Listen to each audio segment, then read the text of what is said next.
Olá, boa noite. Começa agora o Jornal da Justiça desta quarta-feira, 3 de março.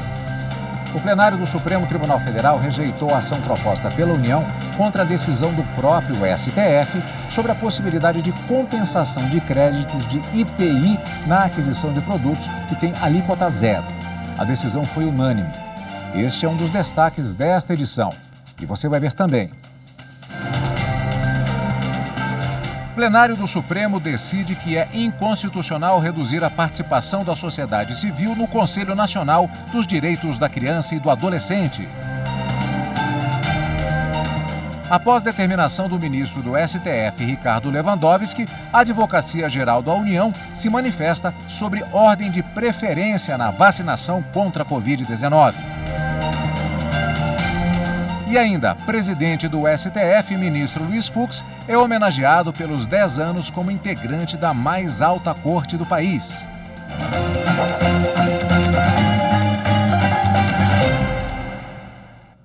Os ministros do Supremo Tribunal Federal retomaram hoje o julgamento sobre a abrangência de ações civis públicas, questão que envolve num pacote só instituições bancárias, contratos habitacionais e o Instituto Brasileiro de Defesa do Consumidor. O plenário do STF também rejeitou a ação proposta pela União contra a decisão do Supremo sobre compensação de créditos de IPI, o Imposto sobre Produtos Industrializados. Veja na reportagem de Marta Ferreira. Na primeira parte da sessão, os ministros retomaram o julgamento do caso em que a União busca desconstituir uma decisão do plenário do STF a favor da possibilidade de compensação de créditos do IPI, Imposto sobre Produtos Industrializados, na aquisição de insumos favorecidos pela alíquota zero. Em seu voto, o relator da ação, ministro Edson Fachin, negou o pedido feito pela União. O Código de Processo Civil de 2015, conhecido Código Fux, senhor presidente, no seu artigo 926, prevê, com o devido merecimento doutrinário e pragmático, que os tribunais devem uniformizar sua jurisprudência e mantê-la estável, íntegra e coerente. Portanto, entendo aqui que, em homenagem a esta compreensão e em homenagem aos limites do juízo rescindendo, creio que tais circunstâncias trazem à colação o não conhecimento da presente ação rescisória. Para tanto, há, em meu modo de ver, doutrina reconhecida e ilustrada que dá fundamento a esta percepção. O revisor da ação, ministro Alexandre de Moraes, acompanhou o relator. Não há viabilidade, a meu ver, na desconstituição de uma tutela outorgada pela Corte em virtude de posterior modificação de entendimento jurisprudencial. O que foi alegado da tribuna é a questão de que o acórdão que se pretende rescindir teria terminado, teria sido julgado em seu final, obtido o trânsito em julgado após a alteração de posicionamento da Corte. Não me parece correto isso. E o plenário, por unanimidade, rejeitou a ação proposta pela União contra a decisão do Supremo sobre a compensação de créditos de IPI. Outro tema analisado na sessão foi um recurso extraordinário que discute a abrangência do limite territorial para a eficácia das decisões proferidas em ações civis públicas, tratado no artigo 16 da Lei da Ação Civil Pública de 1985. A questão envolve, de um lado, as instituições bancárias e os contratos habitacionais por elas ofertados, e do outro, o Instituto Brasileiro de Defesa do Consumidor, IDEC, que busca a revisão desses contratos. O ministro Alexandre de Moraes é o relator. No ano passado, ele determinou a suspensão nacional de todos os processos em andamento sobre o tema. Na sessão dessa quarta-feira, falaram os advogados dos bancos, do Instituto Brasileiro de Defesa ao Consumidor, além do Procurador-Geral da República. Depois das sustentações orais, o julgamento foi suspenso. E na abertura da sessão plenária de hoje, o presidente do STF foi homenageado pelos ministros da Corte. Há exatos 10 anos, o ministro Luiz Fux passava a integrar uma das 11 cadeiras do tribunal. Foi em março de 2011 que Luiz Fux tomou posse como ministro do Supremo Tribunal Federal. Ele ocupou a cadeira deixada pelo ministro aposentado Eros Grau. Indicado pela então presidente Dilma Rousseff, Fux sempre foi considerado um juiz moderno e ligado aos direitos humanos. Graduado em Direito pela Universidade do Estado do Rio de Janeiro, onde nasceu, Fux exerce a magistratura desde 1982. Especialista em processo civil com mais de 15 livros escritos sobre o tema, Luiz Fux ganhou notoriedade ao comandar a comissão do Senado que elaborou a proposta do novo Código de Processo Civil. E nos 10 anos, até agora na mais alta corte do país, Luiz Fux participou de julgamentos de muita repercussão política e social.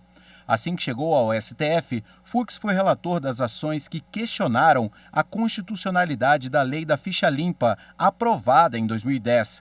No STF, Fux votou em defesa de uma extensa pauta social: homofobia considerada racismo, aborto de anencéfalos, união estável entre homossexuais. Também defendeu a restrição do foro privilegiado. Nos processos da Lava Jato, Fux defendeu a prisão e a anulação de benefícios concedidos a delatores que descumpriram acordo. Fux também foi um dos principais defensores da prisão após condenação em segunda instância. Em 2018, ele acumulou por 6 meses o cargo de ministro do STF e de presidente do Tribunal Superior Eleitoral.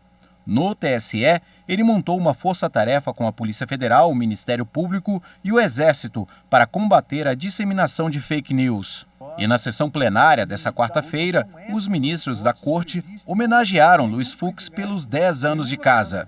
É um orgulho para a magistratura, seja para a magistratura de carreira, sempre é importante dentro da composição do Supremo Tribunal Federal, termos também juízes de carreira que iniciaram na primeira instância, conhecem todas as agruras, todos os problemas do Poder Judiciário, e por isso, me perdoem os colegas, fiz questão de fazer essa homenagem. 10 anos que também são coroados com a presidência do Supremo Tribunal Federal, num momento extremamente importante para o país, num momento difícil para o país, num momento em que, lamentavelmente, já temos na pandemia mais de 260 mil mortes, mas temos na condução do Poder Judiciário brasileiro Vossa Excelência, que com firmeza e sabedoria vem mantendo a prestação jurisdicional sem nenhuma interrupção. Acompanhei passo a passo a carreira vitoriosa dele, passando pelo STJ, pela elaboração do Código de Processo Civil e pela chegada ao Supremo. Sempre bom caráter, sempre bom amigo, sempre íntegro. O Ministério Público se associa a todas as manifestações de homenagem justas e merecidas dirigidas a Vossa Excelência nesse 10º ano em que se comemora a chegada à Suprema Corte. Vossa Excelência se mantém no patamar superior das grandes presidências do Supremo Tribunal Federal. Um homem fiel aos valores de sua fé e de sua sólida crença na humanidade, na tolerância e no respeito à alteridade e à dignidade humana. Parabenizo Vossa Excelência pelos 10 anos como ministro da mais alta corte do nosso país, cuja data tem a feliz coincidência de recair no momento em que Vossa Excelência exerce a presidência do Supremo Tribunal Federal. Subscrevo desde logo todas as homenagens e cumprimentos realizados a Vossa Excelência nesses 10 anos de jurisdição constitucional e agora à frente do Supremo Tribunal Federal e do Conselho Nacional de Justiça. Mais do que cumprimentar Vossa Excelência, eu cumprimento todos nós que temos essa oportunidade de estar convivendo com o grande ser humano que Vossa Excelência é, à parte, não fosse pouco, estar na presidência no momento em que precisava de alguém com rigor, mas com a lianeza com que Vossa Excelência, firme, porém generoso, trata todas as questões do Brasil, como trata todas as nossas questões de seus amigos. Perceba os meus cumprimentos efusivos, porque Vossa Excelência se faz merecedor de todas aquelas palavras que foram ditas de encômio, enfim, por tudo que Vossa Excelência tem realizado em prol não apenas da magistratura, mas também, por que não dizer, da própria sociedade brasileira. O coroamento de uma brilhante carreira jurídica, de uma brilhante carreira acadêmica e de uma brilhante carreira na magistratura. Eu, de fato, me somo às palavras de todos aqueles, a começar do ministro Alexandre, que ressaltaram as suas grandes qualidades. Com a voz embargada, o presidente agradeceu as homenagens. Desejo que Deus cuide de nós para que o país possa se reerguer e, com ele, o Supremo Tribunal Federal estará também a serviço da nação brasileira. Lutamos pela vida e pela esperança. Muito obrigado. O Supremo Tribunal Federal decidiu que são inconstitucionais as regras do decreto presidencial que restringem a participação da sociedade civil no Conselho Nacional dos Direitos da Criança e do Adolescente, o CONANDA. Em sessão do plenário virtual, a maioria dos ministros manteve a decisão que já havia sido tomada pelo relator, o ministro Luiz Roberto Barroso. Ele restabeleceu o mandato dos antigos conselheiros e também havia decidido que eles ficam no cargo até a realização de novas eleições por meio de assembleia. Barroso também determinou o retorno das reuniões mensais do CONANDA e que o governo federal arque com as despesas de deslocamento dos membros que não residem em Brasília. No voto, o ministro afirmou que o decreto presidencial que modificava a estrutura do CONANDA viola o princípio da legalidade e também frustra a participação da sociedade civil na formulação e na execução de políticas em favor de crianças e adolescentes, como exige a Constituição. A decisão foi dada depois de uma ação da Procuradoria-Geral da República que apontava violação dos princípios da democracia participativa e da proteção da criança e do adolescente. A Advocacia-Geral da União respondeu à determinação do ministro Ricardo Lewandowski, do Supremo, sobre a ordem de preferência na vacinação contra a Covid-19 entre os grupos prioritários. Os trabalhadores da educação e do sistema prisional aparecem em 9º lugar na lista. O ministro Ricardo Lewandowski considerou insuficientes as respostas que o governo deu anteriormente sobre a ordem de preferência da vacinação dentro dos grupos prioritários e determinou que a Advocacia-Geral da União divulgasse um novo documento com a ordem clara de prioridade e os motivos da escolha. No documento, a AGU apresenta justificativas técnicas e científicas para a ordem de priorização dos grupos elencados para a vacinação contra a Covid-19, conforme o Plano Nacional de Operacionalização da Vacinação. A ordem é a seguinte: primeiro, os profissionais de saúde. Depois, as pessoas que estão em instituições ou asilos. Em seguida, idosos a partir de 60 anos, povos e comunidades tradicionais, pessoas com comorbidades, como diabetes e doenças cardiovasculares, pessoas com deficiência permanente, em situação de rua, presos e, por último, trabalhadores de serviços essenciais, como os da educação, do sistema prisional, forças armadas e do transporte coletivo. O ministro Ricardo Lewandowski vai analisar o documento de acordo com o que ele pediu e, dependendo da avaliação, poderá requisitar novas informações à Advocacia-Geral da União. O ministro Gilmar Mendes, do STF, negou o pedido do Partido Comunista do Brasil para suspender o edital de leilão da SEB, distribuição subsidiária da Companhia Energética de Brasília. O PCdoB alegava que o edital teria desrespeitado a lei orgânica do Distrito Federal, que exige a aprovação de 2/3 dos membros da Câmara Legislativa para a privatização ou a extinção de empresa pública ou sociedade de economia mista. O ministro apontou que o STF já decidiu que a exigência de autorização legislativa não se aplica à venda do controle das subsidiárias dessas empresas. Veja a seguir, a Associação dos Magistrados Brasileiros leva à Câmara dos Deputados pacote de propostas para enfrentar a violência contra as mulheres. Voltamos em instantes.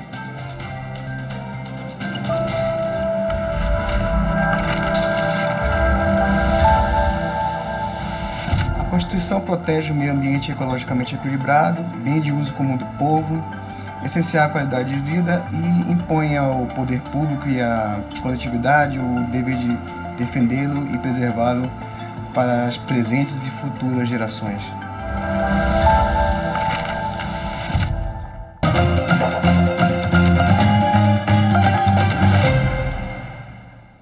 O Tribunal Regional Eleitoral de São Paulo decidiu há pouco suspender as eleições suplementares para prefeito e vice-prefeito que iriam acontecer nos dias 7 de março e 11 de abril.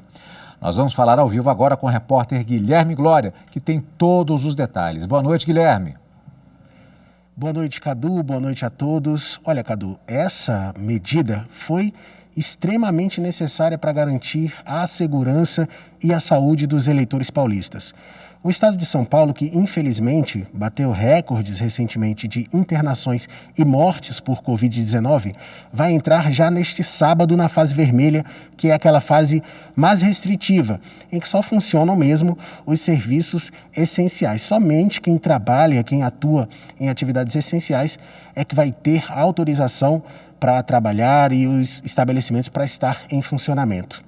As eleições, como você falou, estavam previstas já para começar neste domingo em 7 municípios, domingo agora 7 de abril, e também, 7 de março, e também no dia 11 de abril em pelo menos mais 2 cidades. É claro que para o pleito acontecer, esse pleito que vai definir quem serão os novos prefeitos e vice-prefeitos dessas cidades, precisa depender totalmente de como vai estar o sistema de saúde de São Paulo. E como ainda não há uma previsão para isso, o TRE paulista ainda não divulgou a nova data para as eleições suplementares. Voltamos ao estúdio, Cadu. Obrigado, Guilherme. Informações ao vivo do Tribunal Superior Eleitoral. A Associação dos Magistrados Brasileiros apresentou hoje na Câmara dos Deputados um conjunto de propostas legislativas com o propósito de fortalecer o combate à violência contra a mulher. O chamado pacote Basta foi entregue nesta terça ao presidente da Câmara dos Deputados, Arthur Lira. O documento reúne propostas de combate à violência contra a mulher consideradas urgentes pela Associação dos Magistrados Brasileiros. O primeiro deles torna autônomo o crime de feminicídio, a morte de mulheres pela condição de mulher. Ele sai do Código Penal como uma qualificadora e passa a ser um crime autônomo. Também estamos qualificando a violência psicológica como crime, tornando a perseguição, que é o stalking, um crime. A AMB também propõe que, inicialmente, o cumprimento de pena em todas as condenações de crimes de violência contra a mulher seja em regime fechado. Segundo a associação, pelas regras atuais, os agressores, quando condenados, não são submetidos a esse regime. O pacote Basta também propõe tornar lei a ideia da campanha Sinal Vermelho, permitindo que mulheres possam denunciar a violência silenciosamente, sem chamar a atenção do agressor, que pode, inclusive, estar por perto, vigiando a vítima. A mulher com um X na mão procura estabelecimentos comerciais como farmácias, supermercados ou até mesmo no seu próprio condomínio e, apresentando esse sinal silencioso, ela é imediatamente socorrida, imediatamente acionada a polícia militar. Importante, hein? Com as novas regras do pacote anticrime, o juiz não pode converter prisão em flagrante em preventiva sem pedido prévio. Esse é o entendimento da terceira sessão do Superior Tribunal de Justiça.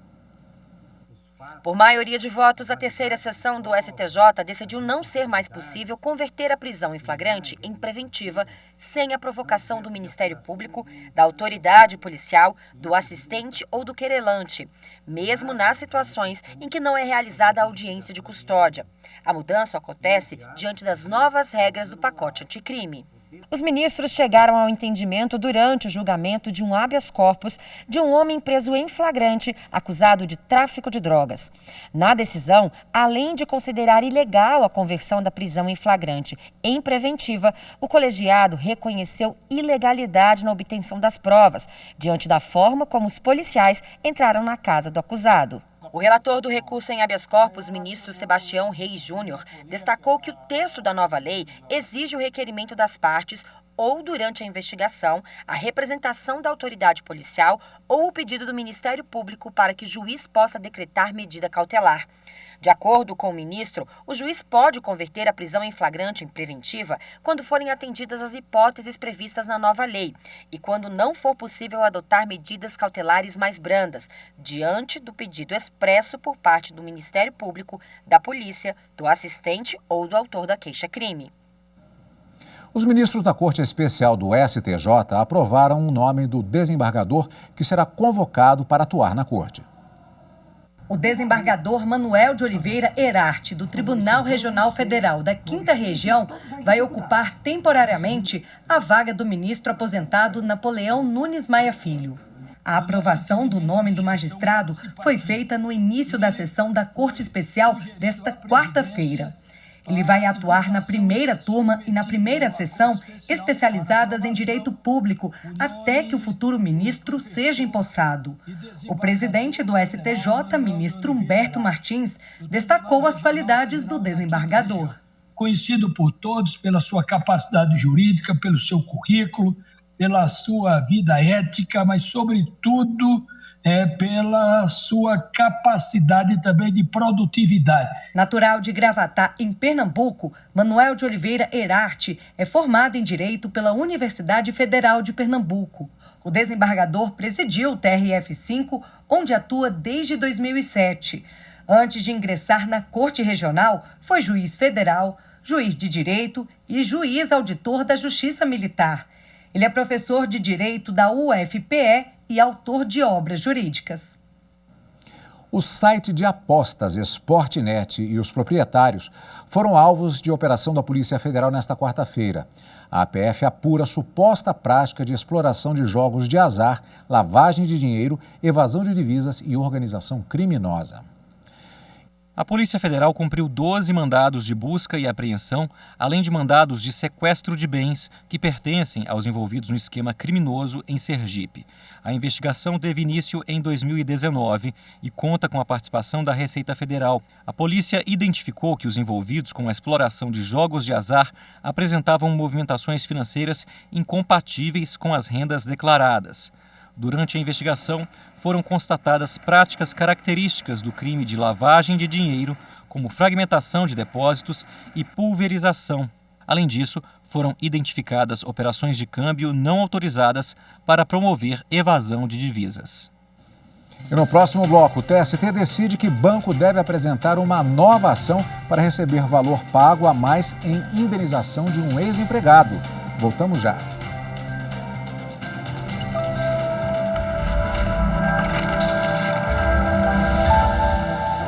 A Constituição é um instrumento jurídico-político que instituiu o Estado Democrático de Direito. Garantir sua plena aplicação é o caminho para um Brasil justo e solidário.